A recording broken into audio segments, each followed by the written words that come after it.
Xoş gördük, hörmətli izləyicilərim. Hal-hazırda mən sizi yeni bir mütəxəssislərlə tanış edəcəm. Uzun illər hərbiçi həkim kimi çalışmış, müxtəlif postlar tutmuş həkim terapeutimiz Azad Ağayevi sizə tanış edirəm. Ehtiyatda olan polkovnik təqaüdçüdür. Eyni zamanda təhsil sahəsində klinik psixoloq, hörmətli Famil müəllimi sizdən tanış edirəm. Artıq Azərbaycanın gözəl ziyalıları, həm də belə deyək də veteranları, ehtiyatda olan, təqaüddə olan insanları bugün evdə oturmurlar. TNS kollektivində dünyada olduğu kimi qoşulurlar. Onlar deyirlər ki, biz hələ gəncik, yəni bu cəmiyyətə biz də xeyir vermək istəyirik. Mən də sevə-sevə onları kollektivimizə dəvət eləmişəm və istərdim ki, onlara bir qısa bir anons söz verək ki, onları öz fikrini bildirsinlər. Azad müəllim, Azad doktor da deməliyik sizə, Azad müəllim də deməliyik. Xoş gəlmişsiniz sıralarımıza və qəlb təbabətindən şək təbabəti fəlsəfəsini qısaca nə ilə fərqləndirərdiniz?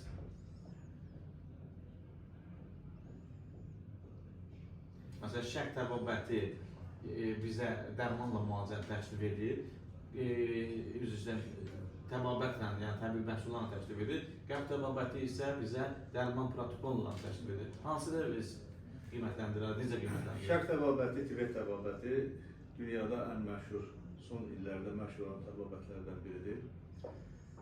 Və bunun məhsulları insan orqanizmasında bütün sistemlərdə hamısı o qədər ağıllı məhsullardır ki, hansı orqan xəstədirsə, zədəlidirsə, ancaq Hüceyrə səviyyəsində kömək edir. Hüceyrə səviyyəsində ora köməklik eləyir və problemlərin aradan qaldırılmasına Özünüz bu məhsullardan istifadə etdiniz də?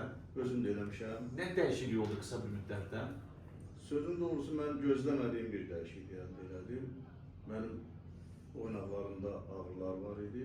10 gün, 15 gün olar ki, məhsullardan istifadə elədim. Və bu günləri özümü çox gümrah hiss edirəm. Və elə bura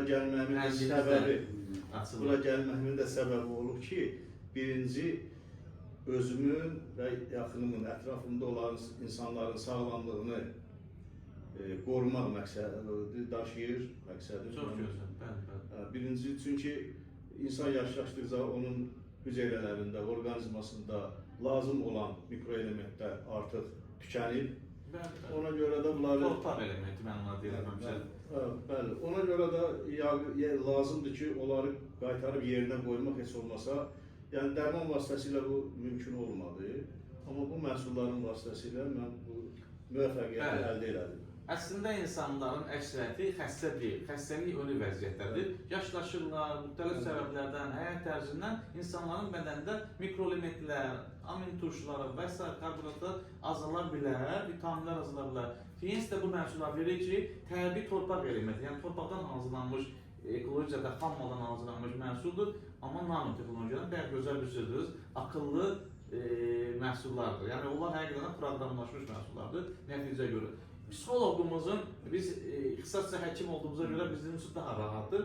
Məsələn, bu sistemdə psixoloqların rolu məncə həkimlər qədər vacibdir. Çünki insanlar bəzən həkim və protokollara əsaslanan müalicə olmaq istəyirlər. Amma insanlar sağlam bədəndə, sağlam ruh olmaqda